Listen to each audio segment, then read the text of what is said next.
La première fois que j'ai observé le ciel au télescope, j'étais aux anges. J'observais Jupiter et je voyais distinctement ses bandes de couleurs. Et aussi ses 4 satellites en orbite. J'étais subjuguée. Je suis restée 2 minutes à l'observer, alors qu'on me tapait sur l'épaule pour que je laisse la place aux autres. Je n'avais jamais vu une chose pareille. Je m'attendais pas à ça.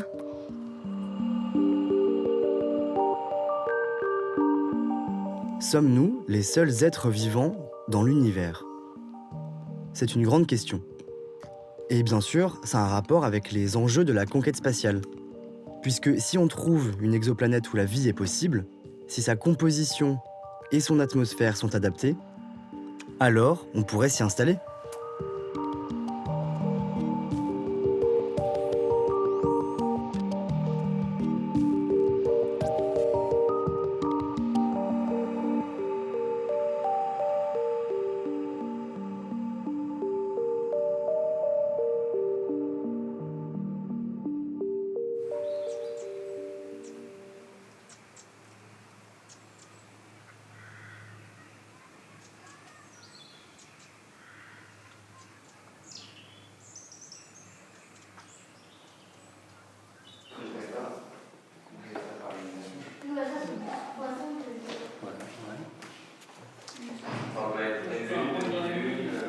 Et ça, c'est le croissant. Et moi, je m'en souviens, on avait vu l'année dernière, le croissant est comme ça.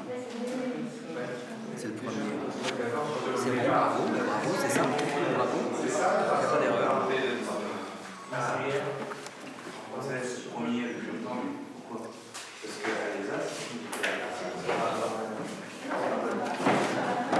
Pleine lune.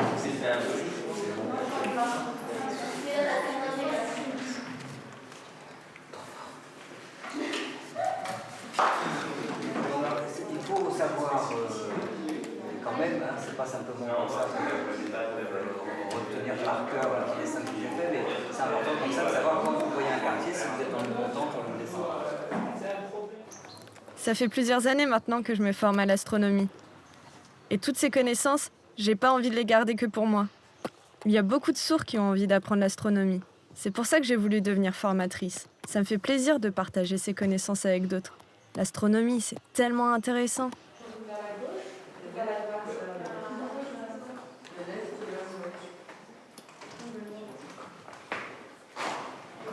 Quand vous avez le quartier, du coup, c'est une chiffre de multiplication. Ouais.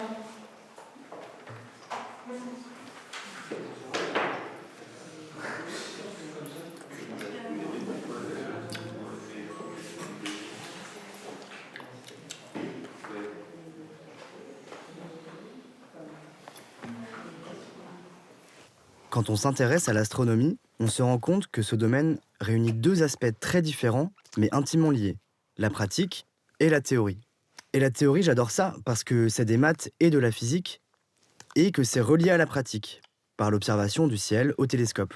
Tout est en lien, la théorie et la pratique, l'un ne va pas sans l'autre. C'est ça qui me passionne.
L'astronomie, c'est une science visuelle.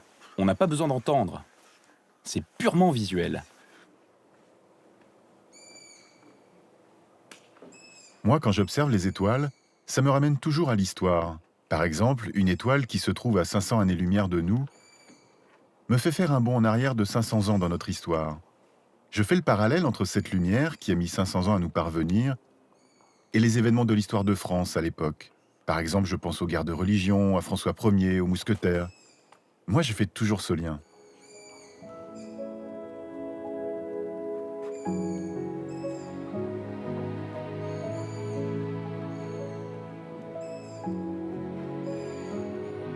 L'observation des étoiles, qu'est-ce que ça m'apporte? On pense connaître le fonctionnement de la Terre et quand on observe les étoiles ou d'autres planètes qui fonctionnent différemment, ça apporte d'autres réponses. Il y a tellement de mystères. Il n'y a pas que l'observation de la Terre qui apporte des réponses. L'observation de l'univers aussi, bien sûr.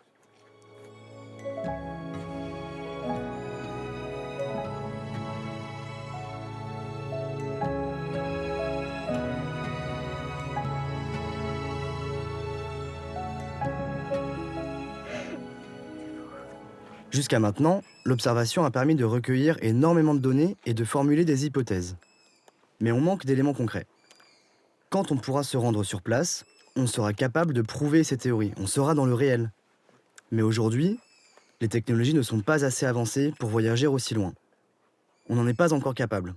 Si on pouvait observer sur le terrain, ça permettrait d'avancer beaucoup plus vite.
Les météorites, ce sont les cailloux qui viennent frapper la Terre.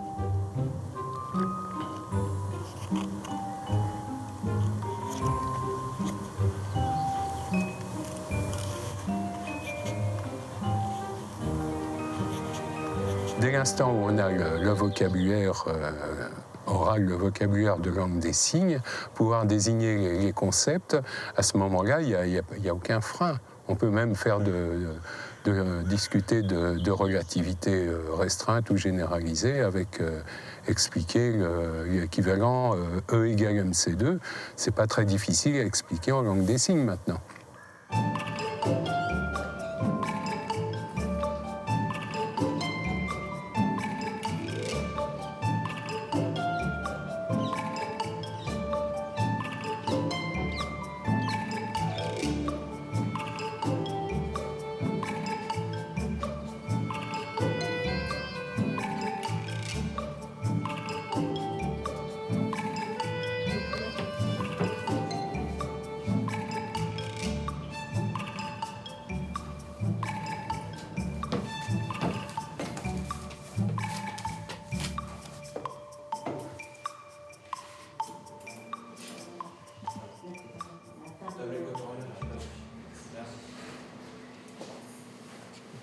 Donc ça c'est le cliché H alpha.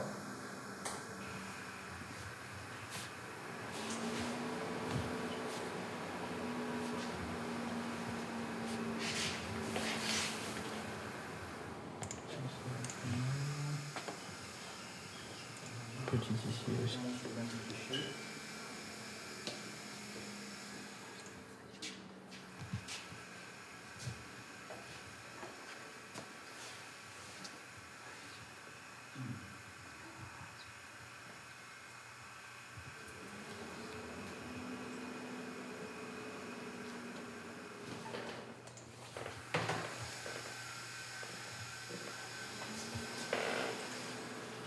c'est fini. Là, c'est fini.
C'est une question qui remonte à la plus haute antiquité en disant est-ce que nous sommes tout seuls dans cet espace, dans l'univers ? Nous sommes sur la Terre, est-ce qu'il y a d'autres civilisations, est-ce qu'il y a du vivant ailleurs?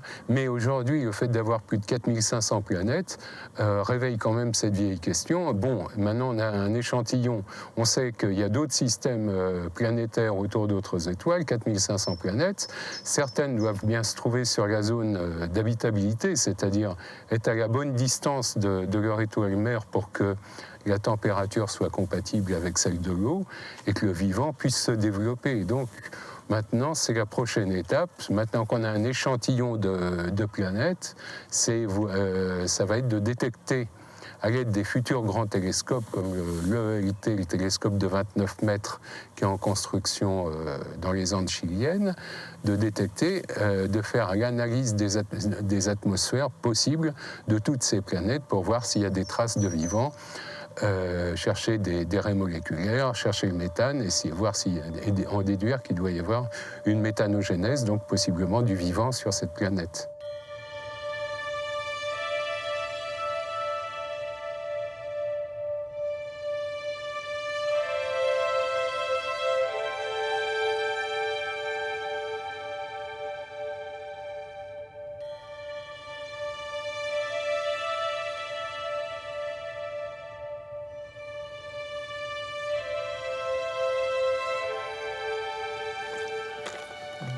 Bonjour. Bonjour.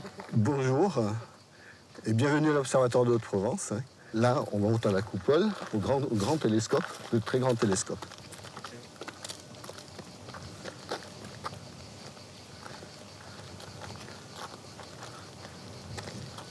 En 1995, on a découvert la première exoplanète qui tourne autour d'une étoile.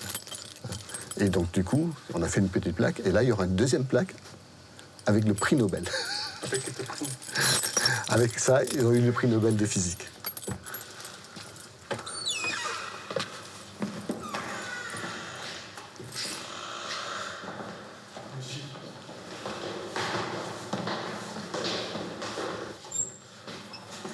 On va aller voir à l'extérieur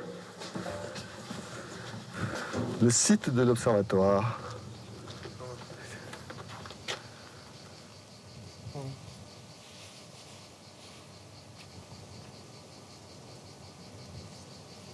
Elles servent à quoi, ces coupoles? Alors, les coupoles servent à protéger des télescopes, c'est-à-dire des instruments. Vous avez, dans chaque coupole, vous avez un télescope qui permet de collecter la lumière des étoiles, hein, qui va aller sur les instruments de mesure.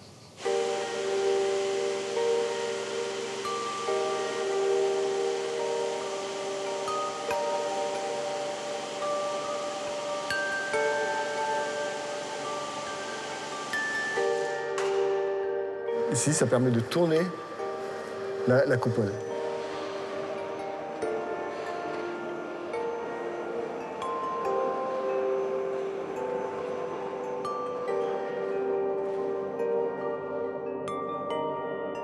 Comment on fait pour détecter une exoplanète?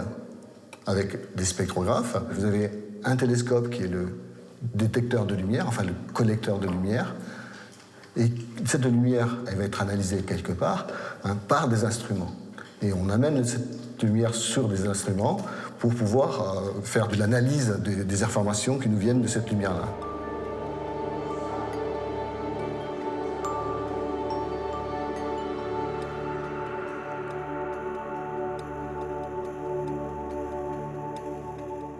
J'aligne ici parce que l'étoile va aller par là. Donc le télescope, il va suivre comme ça.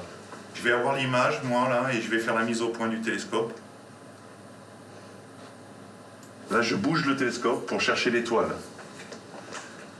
Donc ce qu'on cherche à avoir, c'est une image la plus fine possible, la plus piquée possible. Vous voyez la croix? Dans la fibre optique.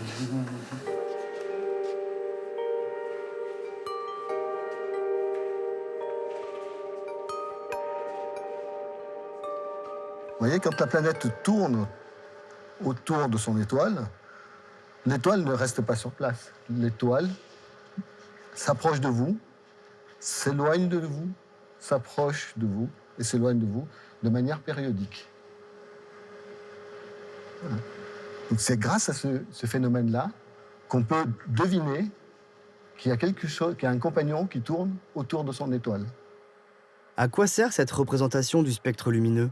Quelle est la relation entre le spectre, l'étoile et la planète qui gravite autour? Quel est le lien? Et bien, quand on observe le spectre de l'étoile, qui est cet arc-en-ciel-là, il y a des raies particulières, c'est-à-dire une signature des composants de l'étoile, hein, qui, si l'étoile ne bougeait pas, serait à cet endroit-là. Et quand l'étoile s'approche de nous et s'éloigne de nous, l'effet sur le spectre, sur ces raies-là, va être le suivant. Quand l'étoile va s'approcher de nous, les raies vont aller vers le vert, vers le bleu. Et quand l'étoile s'éloigne de nous, ça décale ce spectre-là vers le rouge. En mesurant cette différence-là, vous allez mesurer la vitesse de déplacement de l'étoile par rapport à nous. Jusqu'à présent, on a découvert combien d'exoplanètes? On en est à peu près à 4000 exoplanètes confirmées. 4000? C'est énorme. Oui, c'est vrai.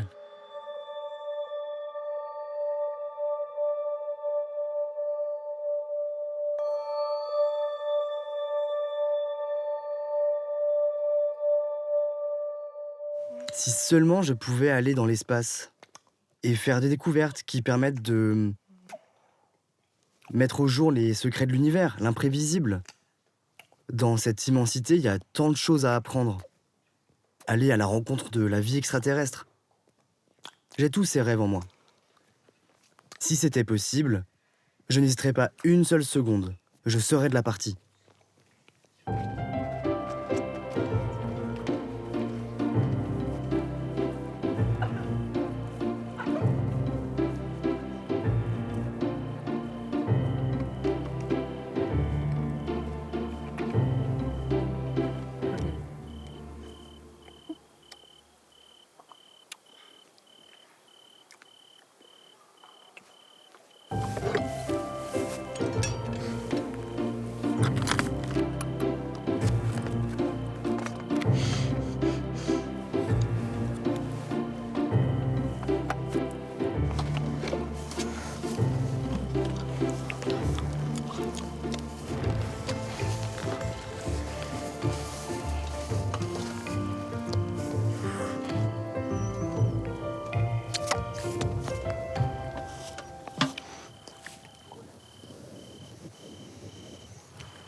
L'astronomie m'a fait réaliser que oui, observer les étoiles, c'est fascinant. Mais on vit sur la Terre. Et elle est belle, notre planète. Et le problème, c'est que les hommes sont en train de la détruire. Je trouve ça vraiment déplorable. Quel avenir on prépare aux générations futures, entre la pollution, la montée des eaux et les catastrophes naturelles? Il faut sauver la Terre. C'est bien beau, les étoiles. Mais la planète Terre, elle est belle aussi.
Et normalement, tu dois monter en diagonale en fait. Tu dois pas aller sur la ligne. Tu dois monter. Oui, il faut que tu aies celle en bas à droite. On va côté celle qui est en bas à droite, pas à gauche. Oui, en bas à droite, oui, c'est la plus lumineuse.